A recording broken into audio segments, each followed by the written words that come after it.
This is an exhibition that will last for 7 years. And in that 7-year period, we will probably see the passing of the last generation of Auschwitz survivors. If not that they actually die, many people will cease to be able to testify. At 6 p.m. on June 10th, 1944, a train arrived at Auschwitz, its doors opening to release thousands of terrified souls. Among them, a 16-year-old boy named Lukács and his father, now separated from everything they once knew. In a matter of moments, their fates are sealed by a cold, indifferent doctor, forced labor, or the gas chambers. Now we show, basically what we present is a story. When you go to Auschwitz, the site is the primary kind of artifact that is being shown, and there are various stories that can be told around the site. What follows is an unimaginable descent into brutality, stripped of identity, humanity, and hope. But amidst the horror, one question lingers: will they survive the relentless machinery of death? Among the crowd was Lukács, just 16 years old, standing alongside his father Sandor. They were among the last of their bloodline. Only days before, they had lived in relative comfort. Lukács had gone to school, and his father worked as a pharmacist. They resided in a large, comfortable apartment, and life, though challenging at times, was relatively stable. They never imagined that, within a matter of hours, their entire existence would be torn apart by the horrors of war. Just a few days earlier, they had been living a life of normalcy in Budapest. Lukács and his father were caught in a situation beyond their control, one that no one could have predicted. As the war escalated and Nazi forces expanded their control over Europe, the horrors of the concentration camps were becoming more and more apparent. Yet, the true extent of these atrocities had never quite reached Lukács and his family. That all changed today. As they were shuffled into a fast-moving line with other men and teenagers, Lukács noticed a separate queue for women, children, and the elderly. The atmosphere was thick with tension and fear. An SS doctor stood at the front, inspecting the arrivals. Lukács had heard rumors of the Nazis' atrocities, but never imagined he would see them firsthand. He had no idea just how brutal reality was going to be. This moment, though terrifying, was only the beginning of a much larger and more horrifying process. The Auschwitz complex, spanning over 140 hectares, had been constructed not only to imprison people, but to exploit and exterminate them in mass numbers. As Lukács and his father stood in line, they had no understanding of the scale of the operations taking place behind the gates of the camp. Auschwitz was a machine built to carry out mass murder, and the terrifying truth of its function was just beginning to unfold before them. On their right was Auschwitz I, the original prisoner camp, which had been established in 1940. Originally designed to hold Polish resistance fighters and political prisoners, it quickly became overcrowded. In 1942, Auschwitz II, known as Birkenau, took over the responsibilities of the camp, and by then it had already transformed into the death factory that would go on to claim the lives of millions. Lukács and his father finally reached the front of the line. The SS doctor glanced at them, examining their physical condition. The decision he would make was the difference between life and death. A signal to the left would send them to forced labor, a grueling but potentially survivable fate. A signal to the right would lead them directly to the gas chambers, where most would be murdered within hours of arrival. Lukács' heart pounded in his chest as he awaited the doctor's decision. He had no way of knowing how close he was to death. The doctor paused for a moment, looking at them. His decision was clear. He signaled to the left. They were spared for now from immediate death. Lukács and his father were pushed to the side and allowed to join the line for forced labor. It was a small mercy, but in the end, they were still alive. However, their survival did not mean safety. Far from it. As Lukács and his father walked toward their new fate, they passed by Tomas, a friend of Lukács from school, and Mrs. Kovac, an elderly neighbor who had often brought warm bread to their home. The SS doctor deemed both of them unfit for labor, and they were sent to the right, directly to the gas chambers. The two of them were among the 80% of people who arrived at Auschwitz and were immediately murdered. The journey to survival was just beginning for Lukács and his father. Despite their reprieve, they were still entering a world that would strip away their dignity, their humanity, and any semblance of normal life. They were taken to the west end of the camp, where Lukács was forced into a building known as the SAA. Inside, the prisoners were told to strip. They complied without question, knowing that resistance would mean punishment or worse. Lukács' hair was shaved off, and his body was marked with a number. A needle pierced his skin as part of the dehumanizing process of turning prisoners into mere statistics. In the next room, hundreds of men stood in line, showering under ice-cold water. In a matter of minutes, everything that had made Lukács who he was, his name, his identity, was stripped away. He was no longer a young man with dreams and aspirations. He was just another prisoner in a mass of faceless, nameless people. As Lukács was pushed further into the camp, he passed by what was called the Canada buildings. These buildings were filled with the personal belongings of prisoners who had just arrived. The items, clothing, books, toys, family photographs, told the stories of countless lives that had been destroyed in an instant. The Canadians were tasked with sorting through these belongings, repackaging them to be sent out to aid the Nazi war effort. Each object told a story of someone's life, of someone's hopes and dreams, now abandoned and discarded. Lukács and his father were taken to their new home, a small barracks shared with hundreds of other men and boys. The room was cramped, filled with wooden bunks, stacked 3 high, with barely enough space to lie flat. The air was thick with the stench of sweat, decay, and sickness. The floor was damp and covered in filth. The barracks provided little protection from the cold, and the only source of light came from a single dim lamp that hung from the ceiling. Lukács and his father managed to find a small space on a top bunk, where they collapsed, exhausted from the horrors they had already faced. But despite their physical exhaustion, sleep did not come easily. They had entered a world unlike any they had known, and they were now just 2 more bodies in a sea of suffering. As Lukács lay there, he couldn't help but wonder how long they could survive in this place. The brutality of the guards, the constant threat of death, the uncertainty of their future, it was all too much for a 16-year-old to comprehend. But somehow, Lukács and his father would have to find a way to endure the unimaginable. This was just the beginning of their journey into the heart of darkness. Lukács barely slept that night. His body was exhausted, his mind overwhelmed by the shocking reality of his new life. He awoke early, long before the dim light of morning filtered through the cracks in the barracks walls. The air was cold, and the floor beneath him felt damp and uncomfortable. He could hear the sound of others stirring in the barracks, a mix of groans and rustling blankets as the prisoners prepared for another long day of suffering. As he stood up, Lukács felt a deep sense of unease. His body ached, but it was the emotional weight that was unbearable. The night had done little to ease the fear and confusion that plagued him. He glanced over at his father, who lay beside him on the top bunk, looking weak and drained.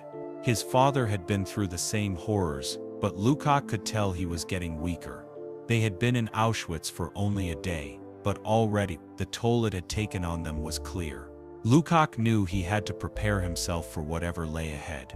They were in a constant state of alertness, unsure of what the next moment would bring. He looked around the barracks, his eyes scanning the faces of the men and boys crammed into the small space. Everyone seemed to be in the same condition, exhausted, fearful, and silent. No one spoke about the future. It was a luxury they could no longer afford. Soon the order came to get up. Lukács and his father joined the mass of prisoners as they shuffled out of the barracks. The cold rain had begun to fall, soaking their clothes as they stood in the muddy yard. There was no time for warmth or comfort here. The only thing that mattered was following orders and staying alive. Around them, the other prisoners moved in silence, their shoulders sagging under the weight of exhaustion. As Lukács looked around, he saw a man stumble in front of him. The man collapsed face first into the mud, and there was no response from anyone. The cold, indifferent guards simply watched as the man was dragged away by a fellow prisoner, leaving behind a trail of mud. This was Lukács's first true encounter with death in the camp, and it shook him to his core. No one flinched, no one dared to show any sign of emotion. Survival in Auschwitz was about endurance, about remaining unnoticed and avoiding any signs of weakness. Lukács felt his heart race as he tried to steady himself. He was beginning to understand the brutal reality of the camp. This was not a place where people lived, it was a place where people were broken. Every minute, every hour was a battle for survival. The only thing that mattered was staying alive, no matter the cost. The prisoners were assigned to work groups, and Lukács was given a task in a factory known as Monowitz, part of the larger Auschwitz complex. He was led to the work site by a guard, his legs feeling heavy with each step. The work was grueling, and the constant threat of violence loomed over him. One misstep, one mistake, and it could cost him everything. He had seen it happen to others. He had heard the stories of those who were beaten for the smallest infractions, those who were sent to the gas chambers for looking the wrong way or for being too weak to work. As he arrived at the work site, Lukács took in the sight of the massive factory buildings. The tall brick chimneys billowed thick black smoke into the sky, casting a dark shadow over everything. The factory, which primarily produced synthetic rubber and fuel, was a symbol of the Nazi war machine. It was a machine built on the backs of prisoners, exploiting their labor to support Germany's war efforts. Lukács was assigned to unload and move heavy sacks of raw materials from the train cars to a conveyor belt. The work was physically demanding, and the weight of the materials seemed to grow with every passing hour. The smell of sweat and industrial grime filled the air, mixing with the acrid scent of burning coal and rubber. Lukács's body ached from the constant labor, but his mind refused to focus on the pain. He knew that the only way to survive was to keep working, to keep moving, and to avoid drawing attention to himself. Despite the brutal conditions, Lukács found his mind drifting. He thought about his family, his life before Auschwitz. He remembered the peaceful days in Budapest, the quiet comfort of his home, and the laughter he shared with his father. But those days felt like a distant memory now. Auschwitz had erased everything: his past, his identity, and his future. As he worked, Lukács overheard a conversation between two other prisoners. They were talking about rumors they had heard of strange experiments taking place near the camp's hospital. Lukács listened closely, his curiosity piqued. One of the names mentioned was Josef Mengele, a doctor infamous for his cruel and inhumane experiments on prisoners, particularly twins. Lukács's stomach churned as he listened to the details. Mengele's experiments had no moral boundaries. They were driven by an obsession with racial purity and a complete disregard for human life. Lukács couldn't imagine the horrors that took place in the hospital, but he knew that he could not afford to think too much about it.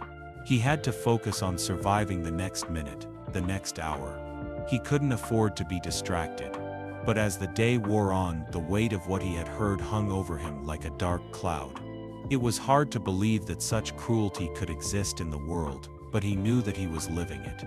Auschwitz was a place where humanity had been abandoned, where survival was all that mattered.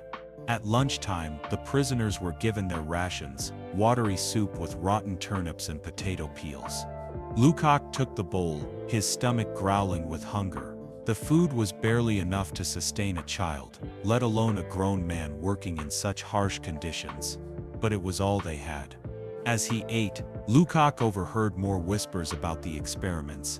It seemed that everyone in the camp had heard the rumors, and no one knew whether they were true or not. But in Auschwitz, it didn't matter.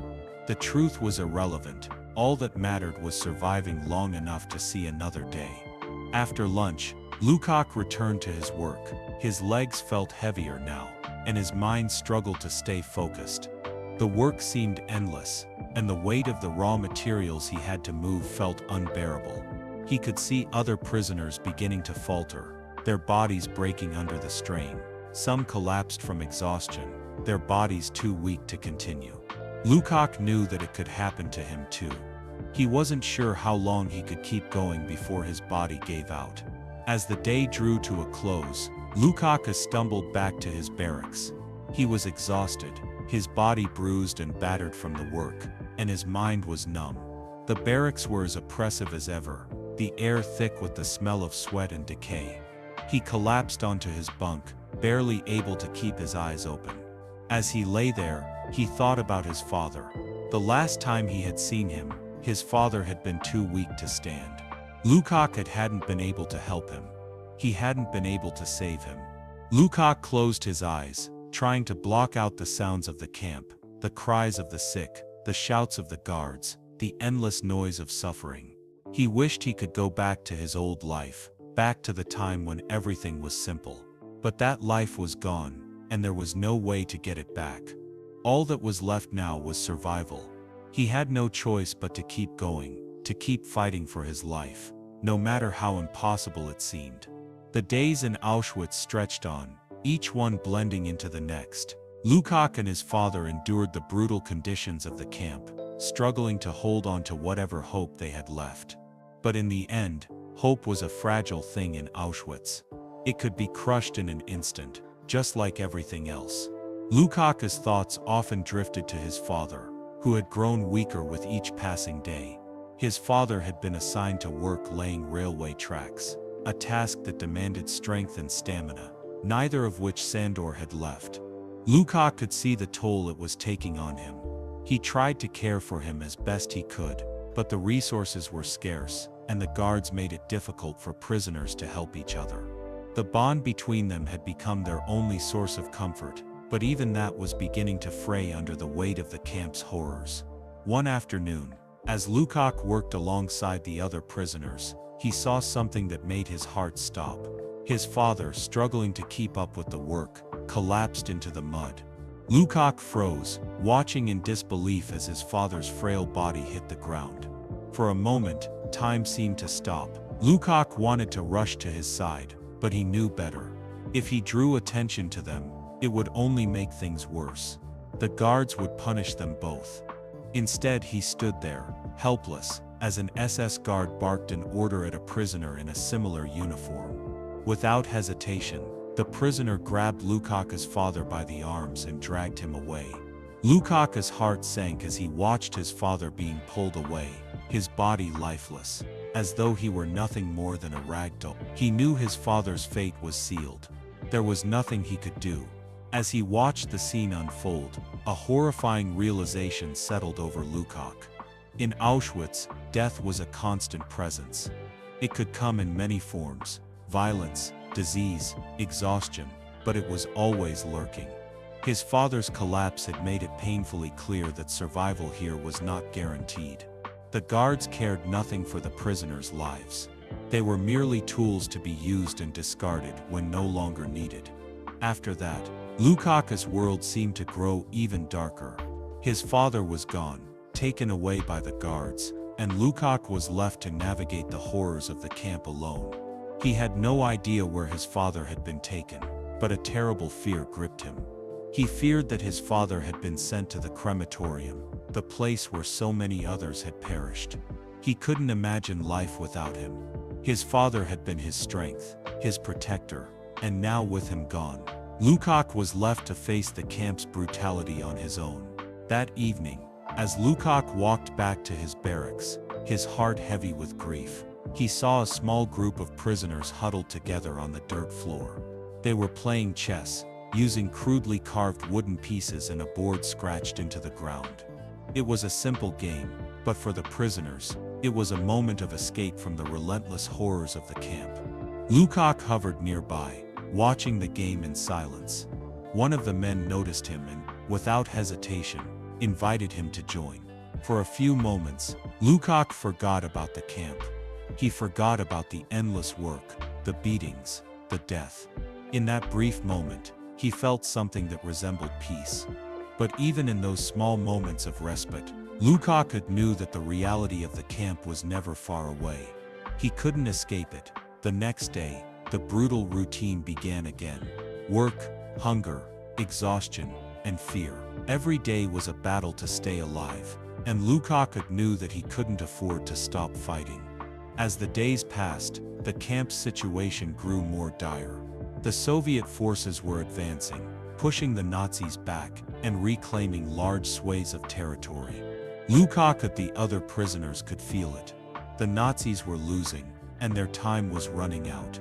But for the prisoners in Auschwitz, that didn't mean salvation. It meant desperation. The Nazis would stop at nothing to try to cover their tracks, to erase the evidence of their atrocities. The prisoners were just another casualty in their efforts to protect their war machine. Then on August 1, 1944, Lukács' worst fear came true. His father had collapsed, and there was no one to help him. Lukács rushed to his side, but it was too late. His father was barely conscious, and there was nothing Lukács could do. His father's suffering had reached its end. The guards didn't care. They shouted at Lukács, ordering him to get back to work, but Lukács couldn't move. He couldn't leave his father. As the hours passed, Lukács' father was taken away. He was put in a line with other prisoners and escorted to the crematorium. Lukács stood helplessly, watching as his father was led away, knowing that this was the last time he would ever see him. His father had been a victim of the camp, just like so many others. And now Lukács was left to carry on alone. The brutality of the Nazis knew no bounds. As the war raged on, and the Soviet forces advanced, Lukács' situation grew more desperate. The prisoners were moved from one part of the camp to another, forced to march through the dead of winter. The cold was unbearable, and many prisoners collapsed from exhaustion. Lukács pushed on, but his body couldn't take much more. He was barely able to stand as he marched alongside the others. Eventually, Lukács collapsed. He fell face first into the snow, too weak to continue. A guard shouted at him to get up, but Lukács didn't have the strength. The last thing he heard was the sound of a rifle being cocked, and then the echo of the shot that ended his life. The story of Lukács and his father, though fictional, represents the countless lives lost during the Holocaust. Auschwitz-Birkenau was a place of unimaginable suffering, where millions of people were exploited, tortured, and killed by the Nazi regime. It stands as a reminder of the atrocities that took place, and the resilience of those who fought to survive. The horrors of Auschwitz are etched into history, and the memory of those who perished there must never be forgotten.